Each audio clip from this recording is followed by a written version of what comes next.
Saa aloittaa. Haateja Millu. Hei Hugo, tää on sun toinen studioalbumi. Ja ensimmäinen, niin kuin me tiedetään kaikki, niin oli melkoinen jäärikkoja. Joo, Janne Saarinen. Hei, minkä takia me ollaan täällä tänään? Voitko kertoa meille vähän, että mitä tää albumi pitää sisällään? Anna meille jotain.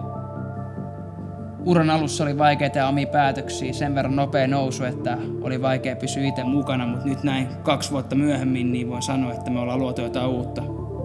Ollaanko me ymmärretty oikein, että sä aiot kokeilla jotain muitakin genrejä? Voidaanko me olettaa, että sun albumilla on jotain muutakin kuin vaan poppia? Ehkä. Taulut oli ylivoimaisen iso kappale. Pelkäät sä, et se jää sun isommaksi. Taulut oli kauniita ja ne tulee jatkoskin olemaan. Hugo. Tässä on nyt kysytty kaikenlaista, mutta mulla on yksi tärkeä kysymys. Kuinka kauan jengi joutuu vielä venoon?